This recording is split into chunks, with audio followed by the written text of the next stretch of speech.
glad to get an opportunity to look deeper. I don't know how many of you over the weeks on the Wednesday night little Bible study that we're having have used these pieces, but it just seems invariably every week pieces that were presented manifest, and I think this week isn't going to be any different, neither probably any other week. We are blessed. I know that there's many situations where it may not always seem like it or may not always feel like it. I do believe there is something, certainly we're in a season where there is something going on in the spirit realm. And I don't know if that's because something good is going to happen or if that's because something bad is happening. Sometimes it's kind of hard to tell until those things work themselves out. So shalom to each and every one of you who might come along and care to give a few minutes and listen to these words of wisdom for all of us. You know, the truth of Yah's word is that they are applicable to every human, but not every human will apply them. And I was just reading back through chapter 19 and chapter 20, and it's just like, wow. It's almost bigger, having read this a week and 2 weeks ago, it's almost bigger today than what it was. So we'll be in chapter 21 of the book of Ecclesiasticus today. And I hope that you will open your mind and listen to some of these concepts. Sometimes they seem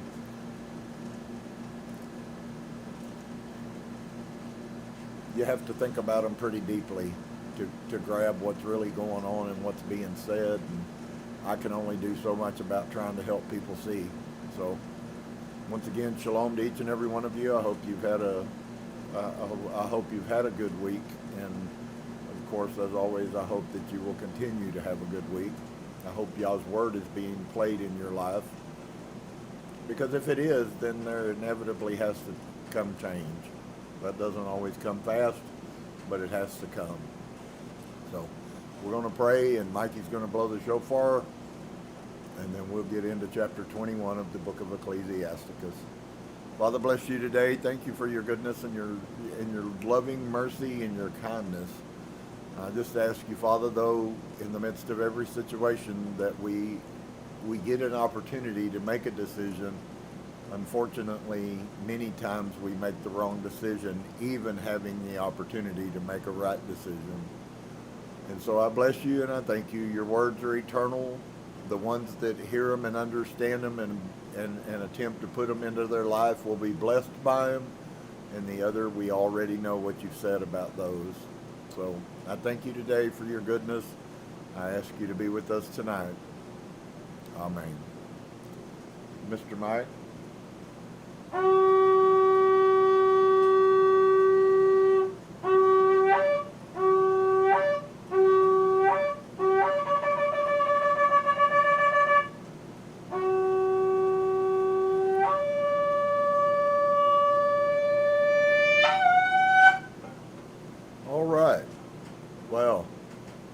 What an amazing day it is. Many of you have written me and voiced how concerned you are, and at some levels how the words I'm saying every week, especially in the midst of Jeremiah, are beginning to get larger and larger the more that the world stage unfolds. So I hope that you guys are being benefited by that as well.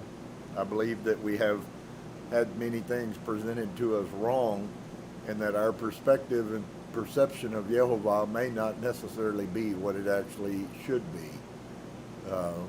If heaven and earth will not pass away and his word is eternal, then maybe we've totally misunderstood what prophecy is even all about. That would be a week-long teaching all by itself. But I believe it is a piece that is being revealed to me, and why we misunderstand so many prophecies, and we're looking for prophecies that we shouldn't be looking for, and we're not looking for the ones that we should be. So, chapter 21 of the book of Ecclesiasticus. My son, have you sinned? And of course the wise son would probably say yes. The not wise son would say, no, I didn't sin. Hear that argument go on between people all the time. It is, I have to say, and you'll see in the next verses, it's pretty sad when you have to explain to somebody how they sinned. But it still happens constantly. My son, have you sinned? If you have, and this is all, several of the next verses that we're going to look at are really in the context, and it's almost putting the point to us, if you don't get it, why not? And if you don't get it, maybe there's something else that you need to look at. Have you sinned? That's asking you a question that you're supposed to answer. That question that is being posed in verse 1 is to every one of us, and it's not a question that you have to answer to me. It's supposed to be a question that you answer to yourself. And of course, if you lie to yourself, then you're the worst of liars, and you're also doomed because of it. My son, have you sinned? You answer the question. If you have, then do so no more, which is the essence of teshuvah. But ask pardon for your former sins. So here's the scenario. The question is posed, have you sinned? You're supposed to answer, yes, I have. And if you have, then you're supposed to then try to amend or make right that failure that you had. However that manifests depending on the situation and the sin it is that you committed. Maybe you lied. You need to go tell the person that you lied. Maybe you did wrong. Maybe you didn't do a common courtesy, and you have to deal with that. But I have to tell you, as a pastor over 20 years, I've spent more time having to explain how somebody sinned. And it's always been very difficult to me to deal with the reality that most people don't see how they're sin, even more so in light of some of the verses I've taught you guys over the last 5 years about what Yehovah said about people that are supposed to be his people and sin. Let's look. So if you have sinned, then don't do it anymore, and then at the same time ask pardon. Because it's nondescript, I think that it actually applies to both cases. You're not only supposed to ask Yehovah to pardon you, if you've sinned against someone, you're also supposed to ask them to pardon you. And then whether they are cursed or whether they're not. Because you can be sinned against and still be the one that commits the worst sin. And that's how you deal with it. Were you kind? Were you manly? Were you right? Were you courteous? In a lot of pieces. So it's kind of funny how one will spawn into the other, because all humans have responsibilities to Yah irrespective of everything else. Are you exonerated because someone sinned against you because you showed them no common courtesy? Did that free you from your failing because of their failing? Guys, sometimes I really don't think people really want to know what the truth is. Because there is no way to get out of Yah's cycle. Absolutely none. You are either walking in the blessing or you're walking in the cursing. And that's every situation, every thought, every single day of your life from now until the day you die. And it doesn't matter if you write me off and go to some Christian church and go back to where you used to be. The truth has been exposed. You are now responsible for that truth. You're either setting the stage for yourself to be blessed or you yourself are cursing you. Because it's really not possible for someone to curse you.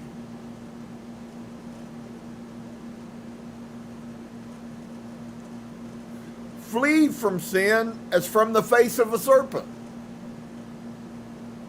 And if you understand the Hebrew mindset of a serpent, folks, a lady has special requirements that she has to deal with if she even sees a snake. And I won't get into, although you can certainly go research snakes and women in the Hebrew culture, and you'll find out right quick why.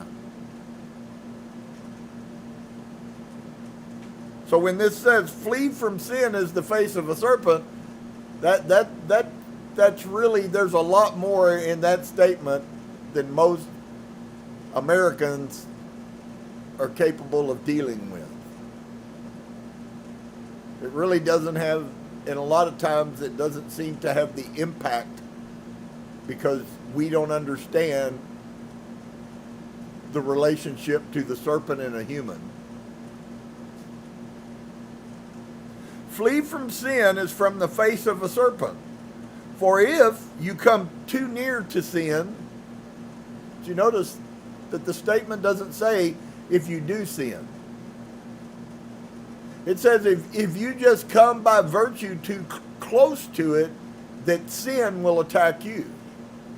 And I've watched this, I couldn't count on a Einstein's calculator probably. The amount of times over the course of my life in 60 years I've watched that happen. It's kind of a beginning of where everything, of course Einstein was a Hebrew, so he absolutely knew what I'm telling you is true. But it's kind of as if we just are without knowledge and void. We don't understand these things that are so serious. We have words like birds of a feather flock together. And maybe you don't see the correlation, but there is a particle of this statement I just read to you, which is exactly the same thing. Just by virtue of you getting near, maybe that's you getting near someone. Maybe some of you have actually begun to recognize, I hope so for you, but you begin to recognize that the more time you spend around this wicked person, the more wicked your thoughts are. Flee from sin as from the face of a serpent. For if you come too near to it, it will bite you, and the teeth thereof are as the teeth of a lion, but they don't kill you physically necessarily. They slay your soul. Which is a worse death, to be quite honest with you. All iniquity is as a two-edged sword. The wounds thereof cannot be healed. See, we think that we can just sin and we can act however we want to, and we can treat people however we want to, and we can do all of these things, and we think that just saying, oh, Jesus, please forgive me, makes it all okay. I'm sorrowful I did it again. That name's been in my vocabulary for so long. But that was the prayer that I and thousands of people I knew prayed constantly.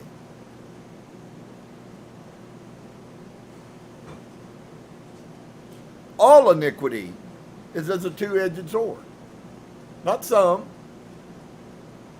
All. Because it's all transgression of the Torah.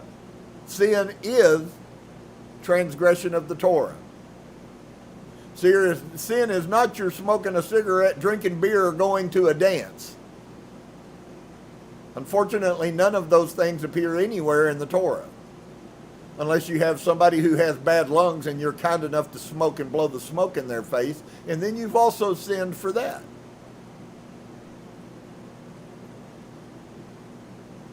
All iniquity is as a two-edged sword, and the wounds whereof cannot be healed.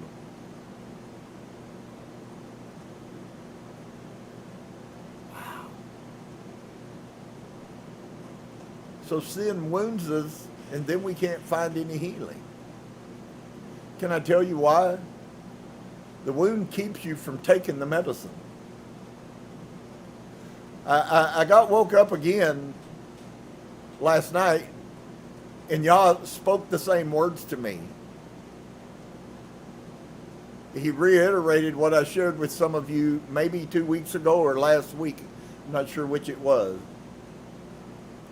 But he said to me that most people on this earth do not want the medicine that he issues. They want to continue being carnal. They don't want to be wise.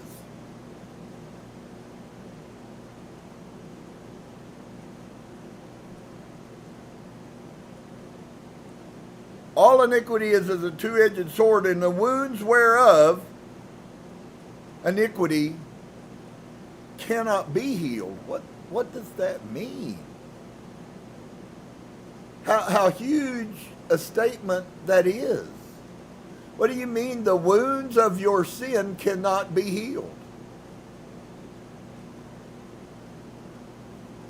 And we're sitting over here trying to have conversation about what sin even is.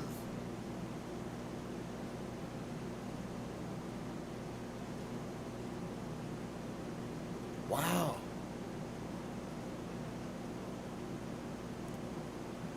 To terrify and do wrong will waste riches. Thus the house of the proud man shall be made desolate. A prayer out of a poor man's mouth reaches to the ears of Elohim, and his judgment comes speedily. I was looking at the world while I was driving today out in Amish country with the beautiful sun and things, posing these questions and many questions, as is often the case. It's good medicine for me to get in a car and go drive.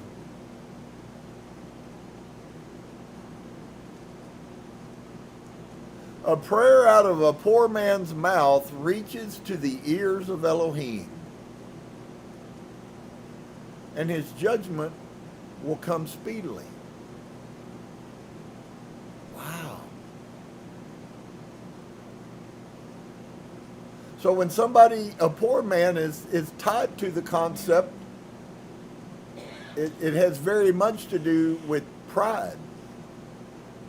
A poor man, blessed is the poor in spirit, are not prideful. So really there's a concept here between pride is tied to riches and poor is tied to humility. That's why Yeshua and Yehukanan the Mercer were Ebionites. They certainly were not Christians. They were Ebionites. They were the poor in spirit talked about in the Mishnah and the Beatitudes.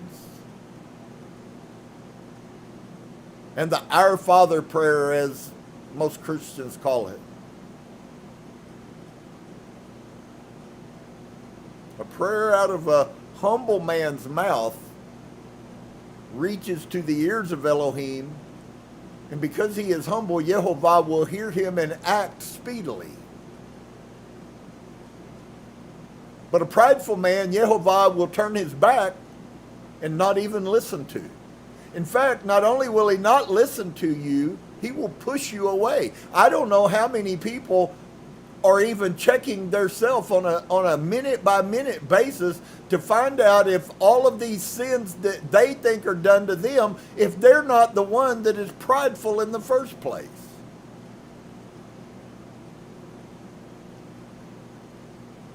It should be our sole concern. Did I do that in pride? Did I act in pride? Were my words, were my thoughts, were my intentions, were my actions, were they in pride? And of course, a prideful person is blind. A prayer out of a poor man's mouth, a humble man's mouth, reaches to the ears of Elohim. That's a covenant promise, folks. I'm sorrowful to tell you, but that concept goes through the whole scripture. And Yehovah's judgment comes speedily. Sometimes that's the judgment. When Yirmiyahu said, "Oh, Yehovah, kill them all. Destroy these wicked people," Yehovah did what Jeremiah asked him to do. And it came speedily.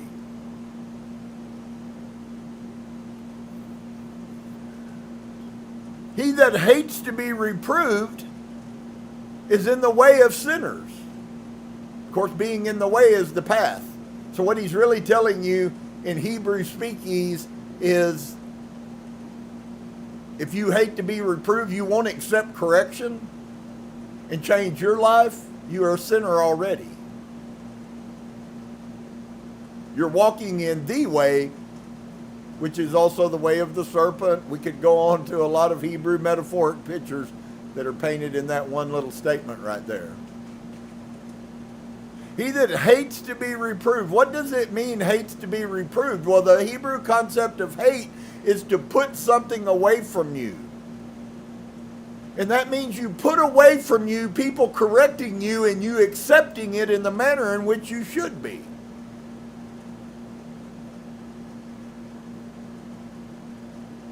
So in other words, this is a person who will not accept correction.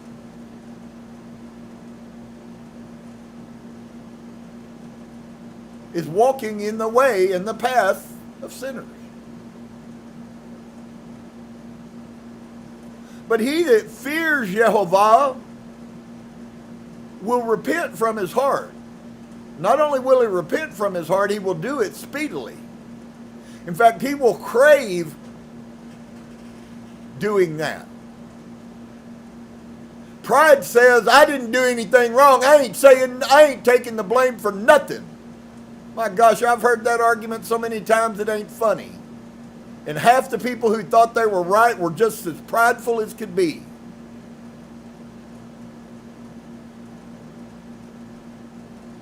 He that hates to be reproved is in the way of sinners, but he that fears Yehovah will repent from his heart.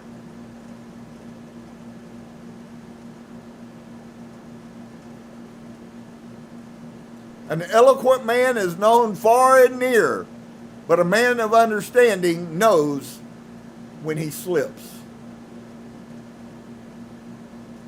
Can't tell you how many gazillion times I've had people tell me, well, I don't think I sinned. All right, here we go, 3 hours later, and you still don't think you've sinned. You can't see it.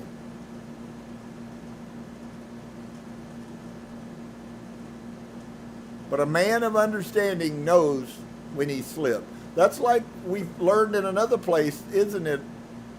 Several times I've shown you this verse also that says that a righteous man will know when he sinned. Here we have the same words, a confirmation.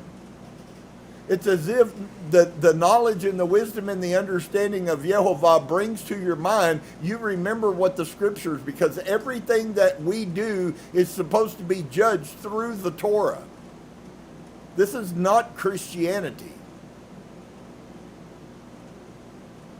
This is learning the character of Yehovah.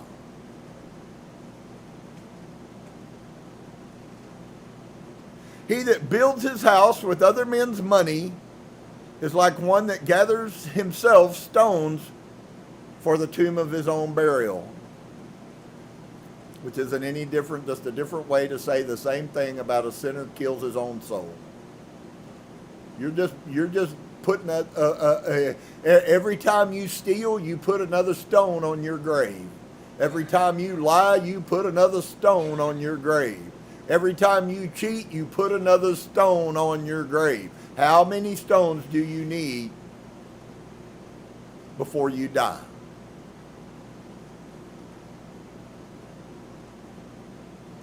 The assembly of the wicked is like tow wrapped together, and the end of them is a flame of fire to destroy them. Not a good picture. Not a good picture. I just used the metaphor about stones. The way of sinners is made plain with stones.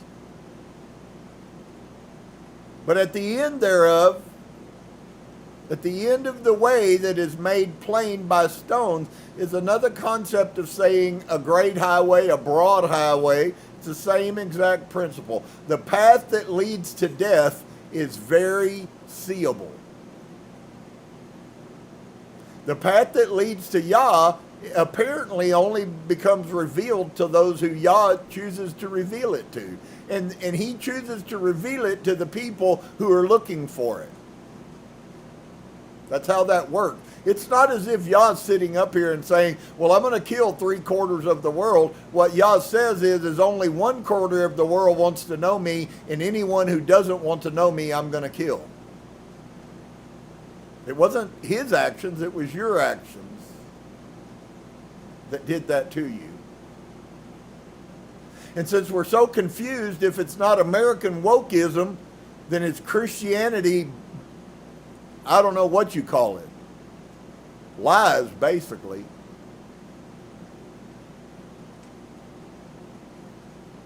So the way of the sinners, the path that they walk is made plain with stones, but at the end of that path is the pit of Sheol. So in other words, on the day you die, it's not well with sinners. Now I want you to see that it's a concept there, because it doesn't tell you what happens to the righteous, but it does tell you that the sinners go to Sheol. He that keeps the Torah of Yehovah gets the understanding thereof. He that keeps the Torah of Yehovah. I would say that keeps the Torah of Yehovah willfully. In other words, they choose to do this because they recognize that it is right. Putting a few zits on and growing a beard and doing a few other things, those things are not what are going to affect you. What's inside your mind is what's going to affect you. He that keeps the Torah of Yehovah gets the understanding. Where do you get it? You get the understanding of the Torah.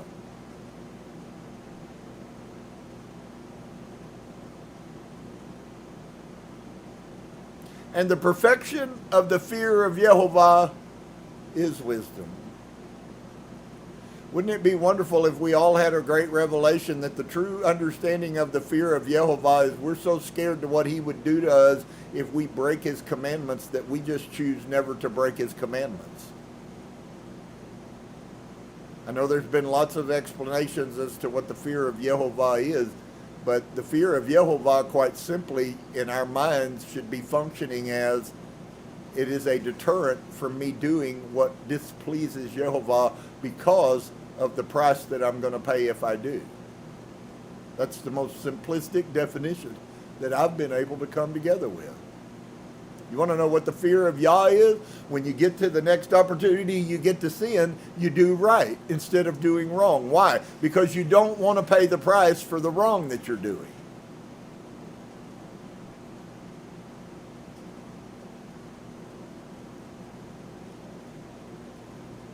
So the perfection of the fear of Yehovah is wisdom. That's how you attain it. When you become perfect in the fear of Yehovah. When your mind is so attuned to what the Torah says that the Torah won't let you, and you obey the Torah. So the Torah says, no, don't do it, and you say, okay. Versus how it is for many people, which the Torah may tell you, don't do it, and you go, so I don't care. And I've certainly been there, folks. I'm not the perfect example. In fact, I'm anything but the perfect example. But that doesn't stop Yah from giving me the understanding that you don't have.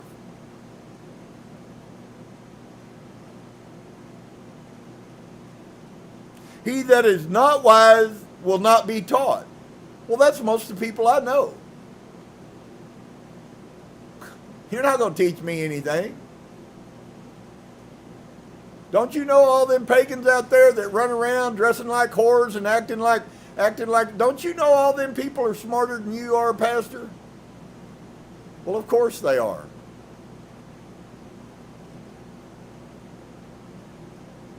He that is not wise will not be taught. So here's how you go, guys. From now on, from this day forward, if you've never heard this verse before, from now on you now know who is not wise, even if you don't know who is wise. Just find a person that refuses to accept correction. He gave that to us already. Here's the second piece, and I guarantee you before it's over with, there will be a third piece. The person who knows it all.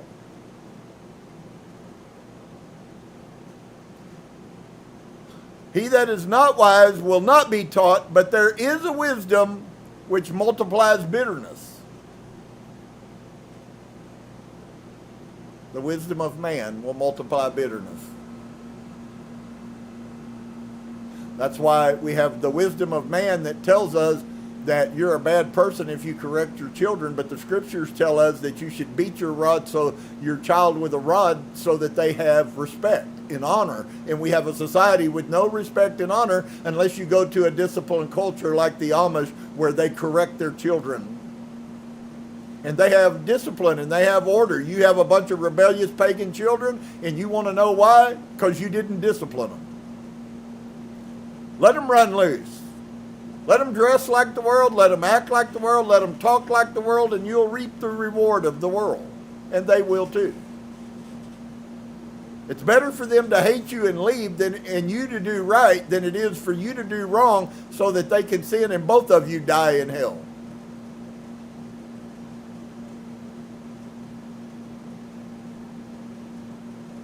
He that is not wise will not be taught, but there is a wisdom which multiplies bitterness.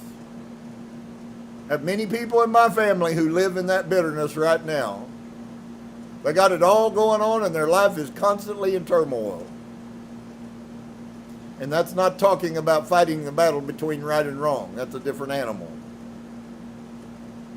The knowledge of a wise man shall abound like a flood. Maybe you've been around some of those people. You thought they were good Bible study friends with you, and you sit down and want to talk about the scripture and they have nothing to say. That's because they have nothing to give. Because the commandment tells us if we have wisdom inside of us, we are to give it freely.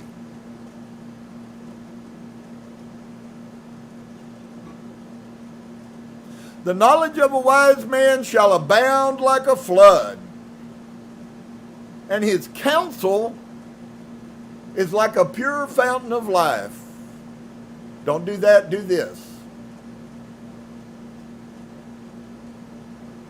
And it's life to those who hear it.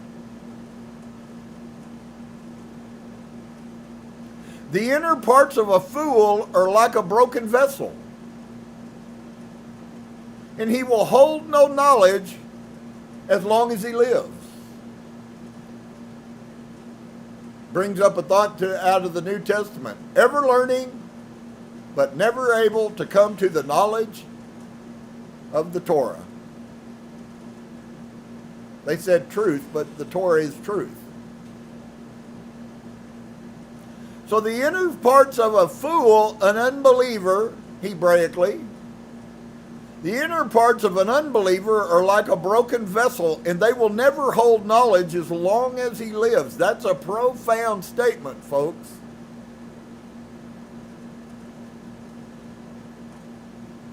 If a skillful man hear a wise word, he will commend it. He will recognize that was wisdom. That's good. That's a good word. I had a guy say that to me. This guy knows a lot more than any of you have an idea of. And they did, and I didn't have to say a few words for them to know that.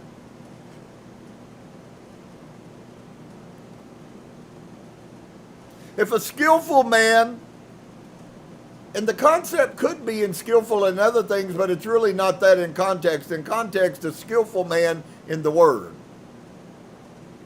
If you are skillful in the word, you will commend good words because you know what good words are. And add unto it good words. I've had lots of people add unto it, but the words they said were not even valid in context. Not the same thing, though they look the same.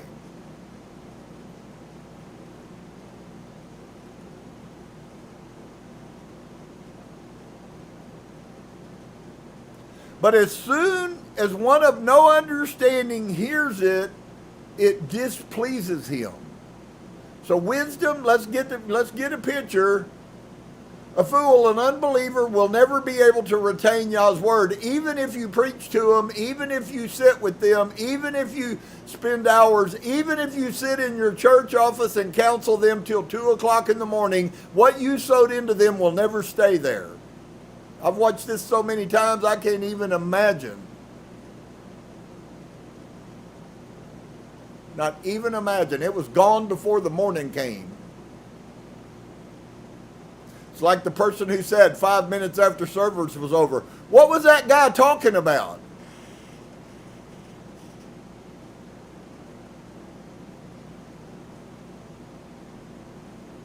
So if a skillful man hear a wise word, a skillful man in the word will commend it and add unto it. But as soon as one of no understanding hear it, it displeases him, and he casts it behind his back and calls it bone.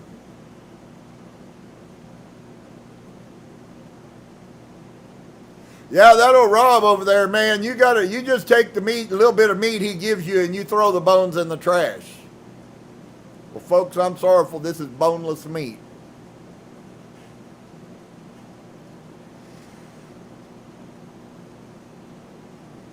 The talking of a fool is like a burden in the way, on the path, on the journey. That concept there, just so you understand, it was used and corrupted in the New Testament to be talking about the false one. The way, the truth, and the life, literally, and I shared this 1,000 times, the way, the truth, and the life is a reference to the Torah. So anytime when you hear the way, we've heard it twice already tonight, the way, it's talking about either the way to death or the way to life. The way to life is the Torah. The way to death is other than the Torah.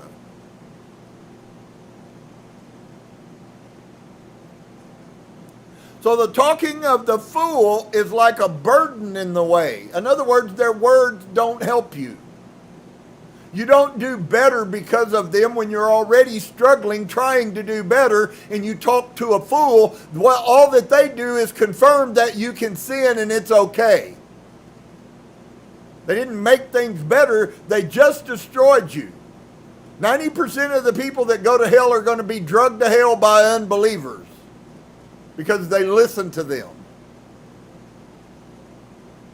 And I'm sorrowful, you might think that you get to choose, and everyone that you like isn't an unbeliever, but I'm afraid that you're going to be sadly deceived if that's your vision.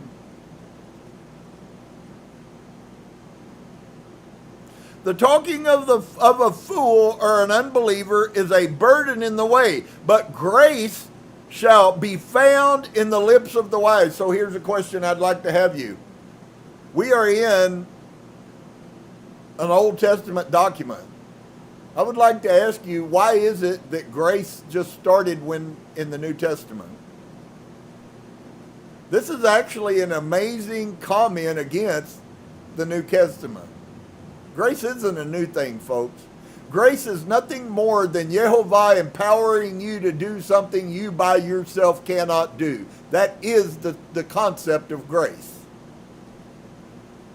May have some connotations of unmerited favor, but unmerited favor, which is New Testament doctrine, is on the lower scale. The true scale is Yehovah empowering you to what you cannot personally accomplish without his power.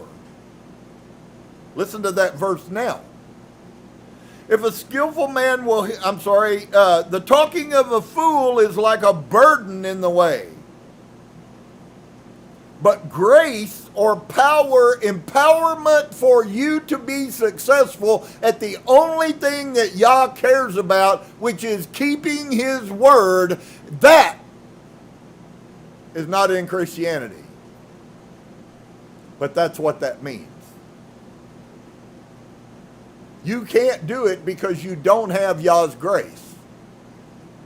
You can't see it because your ears, and he explains, he tells us, guys, there's a picture for you to see. And unfortunately for me, every single day, the more that I read this book, the more that I start seeing the pieces that we read every week. And I watch people's actions and behaviors, and I'm starting to figure out that there is a picture being painted of us to protect us.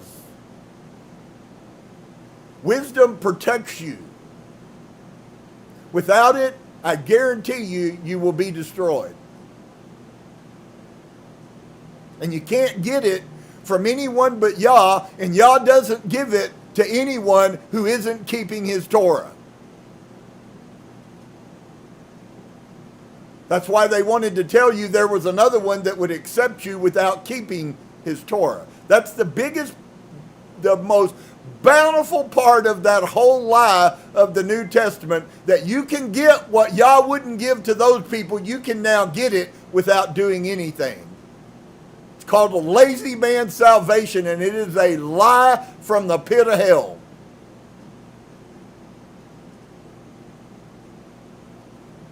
The talking of fool is like a burden in the way. It doesn't help you walk better. My gosh, I had people tell people you can break the Torah, it doesn't matter. That's really not true.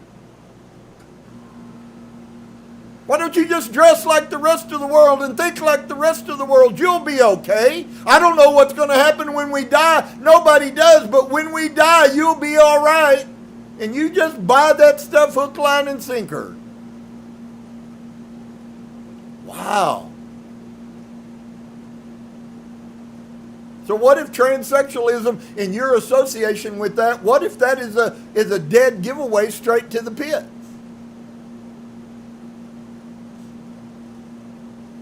Or any of these other things that are going on, some of them infinitely worse than that one, that's for sure.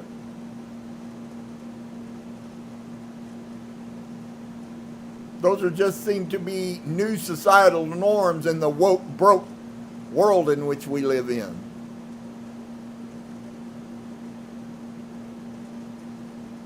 The talking of a fool is like a burden in your walk. It does nothing to help you be strengthened. You got to remember the purpose of the gospel, the good news is that it was supposed to help you walk according to Yah. That is the good news. This is the way, walk ye in it. Make straight the old paths. Bring out the ancient roads, Jeremiah says, that the world might once again know how to walk in the right path. And we say, I'm talking as a society.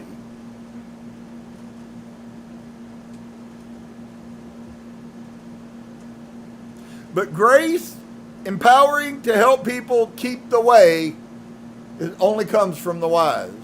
I tell you all these things nobody else has ever told you because I'm trying to help you. It isn't an easy journey from here to Yah. I promise you, you won't accidentally get there.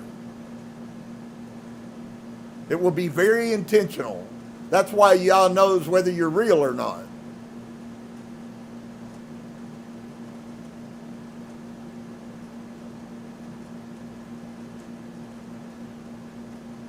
Verse 17, they inquire at the mouth of the wise man in the assembly, and they shall ponder his words in their heart. And there are many people that have done that. Well, few, but many. The others don't ponder it at all. Wow, I just had that situation happen yesterday, or I just had that situation. How am I supposed to act? And what am I supposed to see out of this about the person who acted that way? That's just as much as how I'm supposed to act, folks.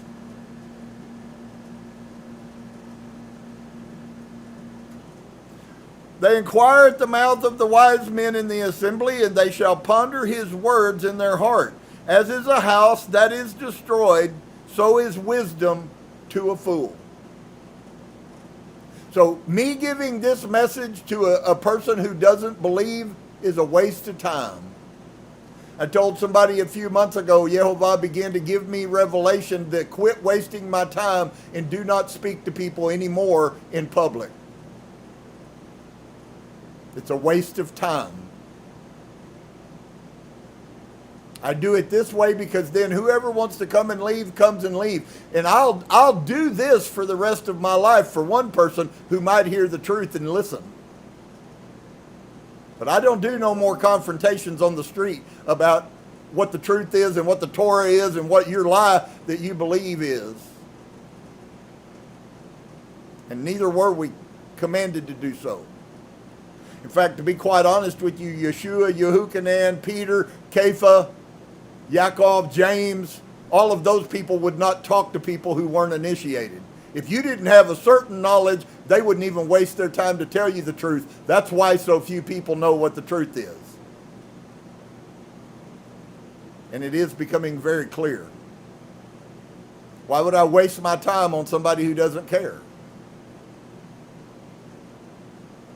Because I was told in Christian church that you pray for all your wicked sinner children and all the people that you know, and God will somehow come down and supernaturally make them care. And I never saw it happen once. If that's a prophetic truth, it's a lying prophetic truth, because I haven't ever seen it happen.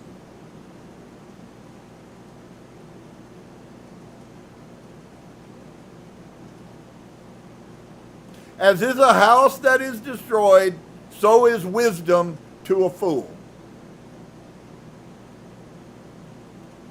All they're going to do is tear it down. They're going to throw it on the trash. They're going to walk on it.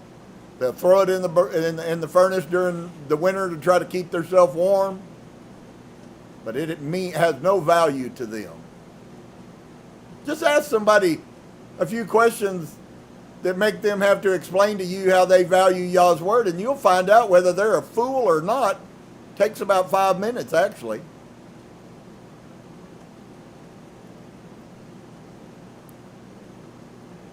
As is a house that is destroyed, so is wisdom to a fool.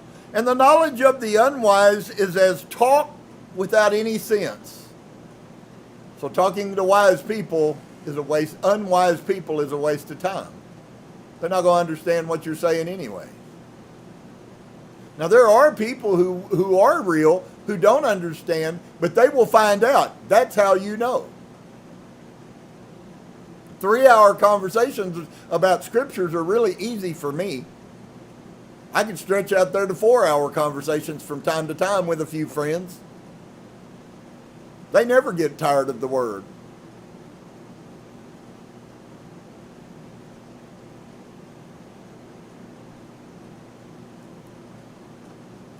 So, as is a house that is destroyed, so is wisdom to a fool or an unbeliever. And the knowledge of the unwise is as with talk without sense. In other words, there's no ability to reason. If somebody cannot reason, then they are nothing but a brute beast. Just so you know, I'm unlocking the key for you in words that I say to who are the brute beasts who are made to be destroyed.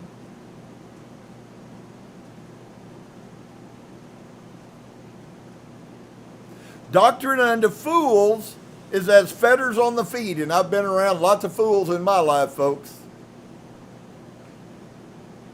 That guy, he says I got to do all them things.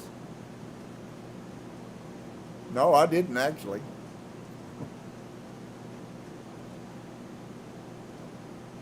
Doctrine unto fools is as weights, ties, chains on your feet.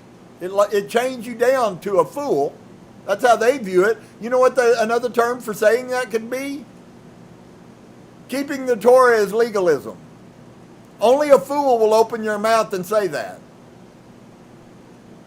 I've sat in a room of college-educated fools and listened to them prove who they were by what came out of their mouth, if you know what to listen for. Why? Because the scriptures want us to know.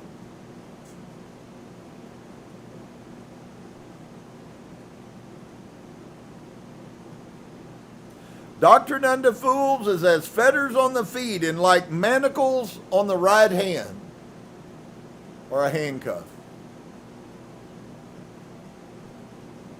It ties you up. Doctrine does. To a fool.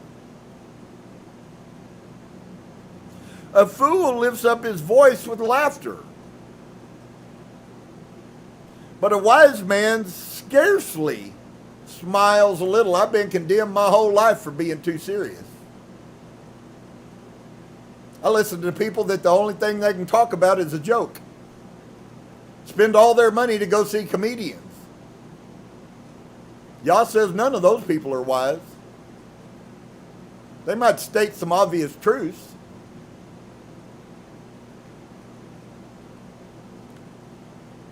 Wow.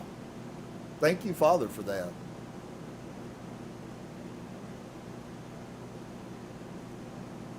A fool lifts up his voice with laughter. Always looking after fun. That's all this society that we have right now. That's all that they know how to talk about is how much fun. I like to travel, and I want to go spend money, and I like to go shop. Let's go to the winery, and it's all about jeer. But I believe I showed y'all recently where Jeremiah said, Yehovah said he will take away your mirth. What's coming on this country, folks, there's not going to be any room for your mirth. If you need it, you might as well go ahead and get it now, because it's going to be gone soon.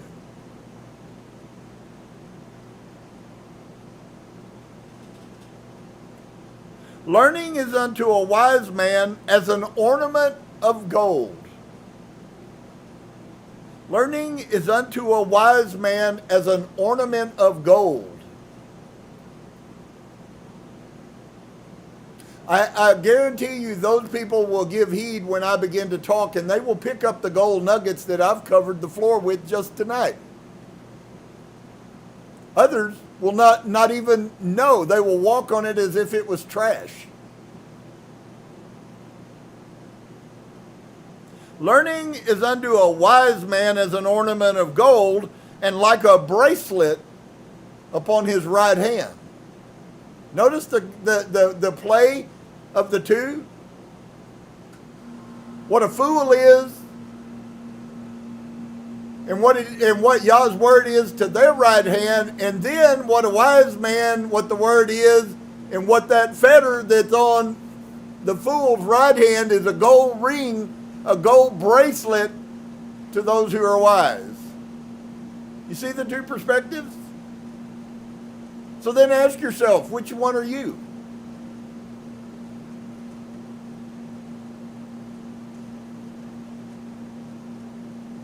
A foolish man's foot is soon in his neighbor's house. This is really heavy what he says here, guys.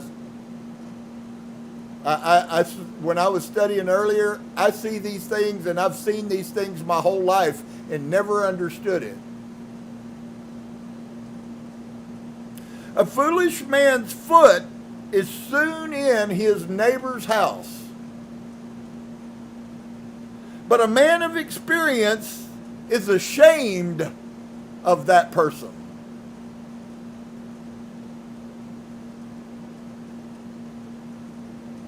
A fool will peep in at the door into the house. Why? Almost inevitably, so that they can spy out, so that they can go in and take something that's not theirs. You're not just looking in to see how pretty the furniture is. You're looking in to see what's in there. Is it worth you breaking in? A foolish man's foot is soon in his neighbor's house, but a man of experience is ashamed of that man. A fool will peep in at the door into the house, but he that is well nurtured will stand outside.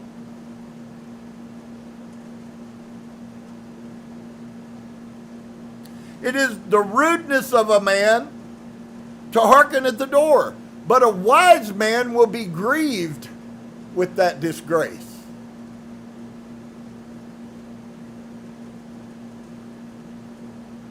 It is the rudeness of the man to hearken. You think of that in the concept of hearing, but it can't be that, because how would that make you a bad person that you stood at someone's door and you listened to something? That's not what it's talking about. And I believe in that context, what's being said is you hollering. That's rude. You don't walk up to somebody's door and holler, "Hey!"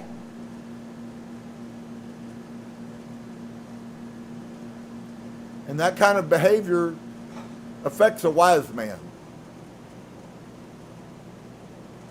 And we'll be grieved with this disgrace. The lips of talkers will be telling such things as pertain not unto them. But the words of such as have understanding are weighed in the balance. I don't know about you, but I'm guessing probably every one of us could examine that verse a few times more. I don't care how much you have tried, you are trying, or you will try. That is something that is a battle you never overcome. The lips of talkers will be telling such things as pertain not unto themselves. So you're not going to be honest about who you are. You're going to talk about everybody else. But the words of such as have understanding are weighed in the balance. I want you to see something. He did not say that they did not talk. He said what they did is they weighed their words. And that's a whole different story. Ever had a person lie to you and they said it's what's the game that they used to play where you started and the word went around and typically you get 10 different flavors of it by the time you get to the end? Wouldn't it be weird if we were all so honest that whatever was said to us is exactly what we said to the next one, and you had 30 people in a circle and the first one said what they heard and the last one said what they heard and it was exactly the same? That's proof to us of a lack of honor in our society. That's proof to us that it's okay to lie. Societally, America is a society of liars. And that's okay. You know, you have to sometimes. Why? Because you weren't man enough to stand up and just say what the truth was, which is what we heard last week. Do not go to bed and not reprove, or to reprove with anger.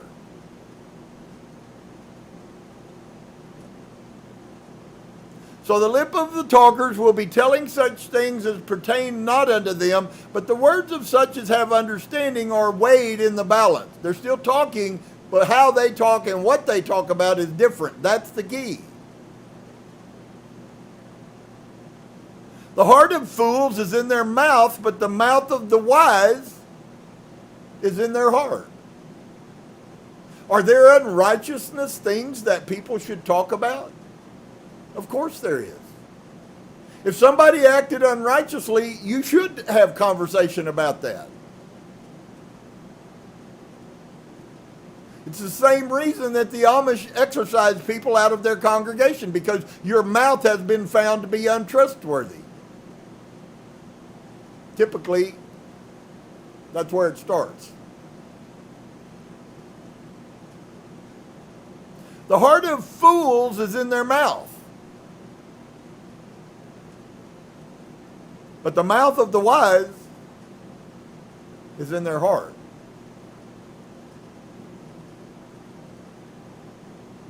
When the wicked curses Satan, there you go, folks.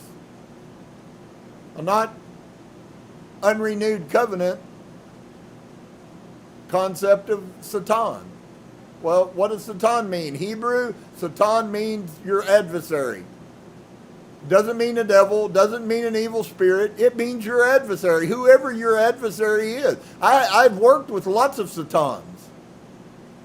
I've sat in churches and sat at tables with lots of Satans.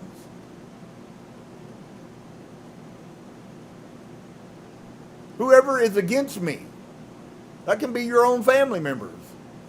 They are Satan. They're the adversary. When the wicked curses Satan, he curses his own soul. You understand the concept flip right there? I gave you the interpretation from the right direction. This is coming from the opposite direction here, folks. Listen again. When the wicked curses Satan, when the wicked curses his adversary, I have watched this multiple times go on in this house and in my church in Austin, Texas. You're the devil! But they were clearly the one that was in the wrong. When the wicked curses Satan, he curses his own soul because the wicked's adversary are the righteous. Did you get it? I can explain it more if it needs to, but I think it's really simple if we look at it as that. It's all concept and it's perspective. To the wicked man, a righteous man is bad. To a righteous man, a wicked man is my Satan. It doesn't say that. It says when a wicked man, not a righteous man, when the wicked curses their enemy, they're just cursing theirself, and is hated wheresoever he dwells. Wow.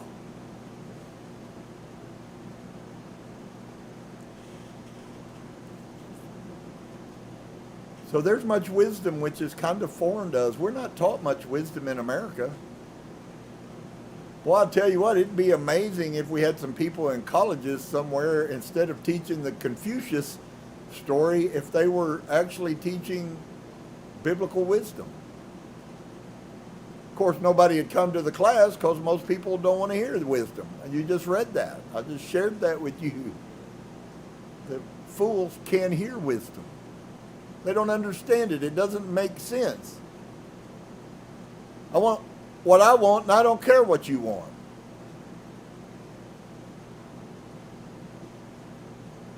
Even if what you want is wrong. That's why we don't have the conversation in America anymore about right and wrong very often. Because there is a right. And there is also a wrong.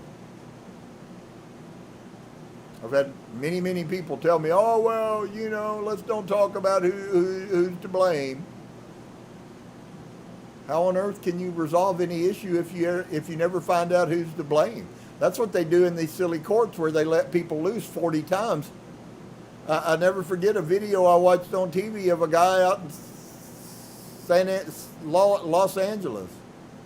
He was standing on TV. He said, yes, I figured out how to get everything I need and never have to work. I just need to steal it. And he said, it's okay. I've proven that I've overcome the justice system because every single time that they throw me in jail, I get out free by lying to the prosecutor. I figured it out. I get what I want. The times I don't get caught, hey, maybe I stole your stuff. Wow. Is that what the best America has to offer is? We really must be a nation of fools. And of course we are. A nation of unbelievers. So for all of you out there who are breaking the norm, you know, you probably listen to people like Jason Aldean and you're not very woke. Because wisdom and woke can't go together, folks. They might both be four-letter words, but they don't go together. Because there are no wise woke, and there are no woke wise. Just that simple. I give you a new one that I felt like came to my spirit. The term woke needs to be turned to the term broke. Because that's what this country is broke. So the next time that they pass a few more billion over to China, just shout to your mighty one and tell him thank you, whatever you call him.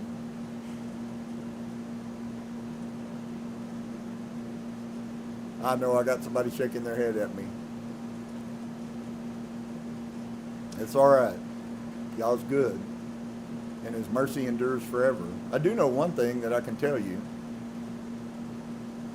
It's not going to matter when it's all said and done.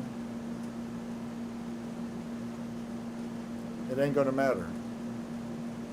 Y'all's not going to listen to any lawyers that have arguments or twist words up, he already knows who you are. You might confuse me, and I might confuse you. But I can tell you one thing I know with all my heart. Yah is not confused. He set the path that was straight, and the path that was crooked diverges from it. And it's your choice to go on it.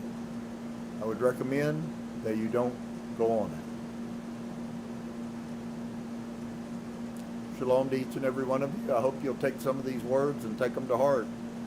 Maybe there's somebody that's living around you and you really haven't figured out what's going on, and y'all may have exposed it to you.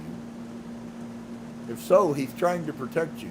You understand, y'all's word is to protect us. He knew what happens to humans if we don't have his word.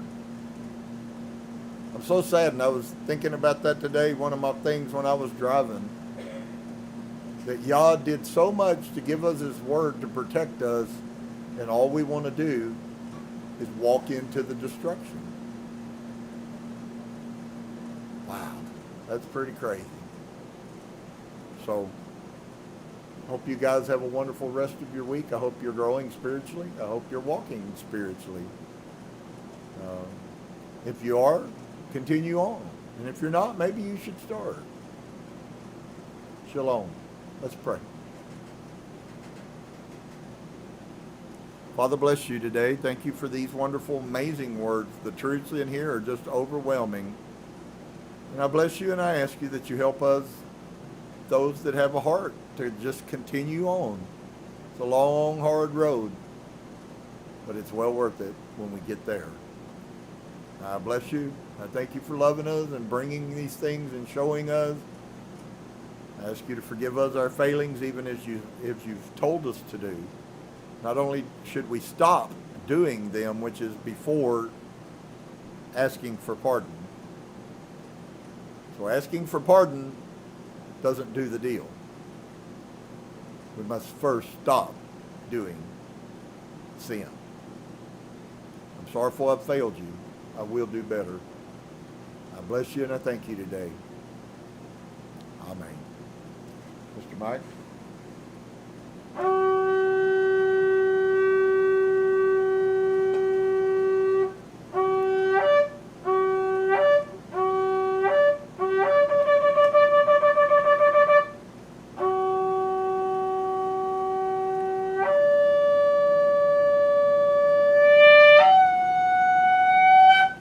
All right, brothers and sisters, don't forget Yom Teruah is coming up in about 3 or 4 weeks, and then Yom Kippurim, and then it's time to start planning for Sukkot.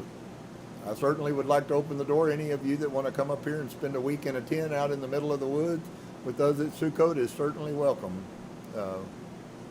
So, shalom to each and every one of you. I hope you experience all that Yah has planned for those who are walking according to his word.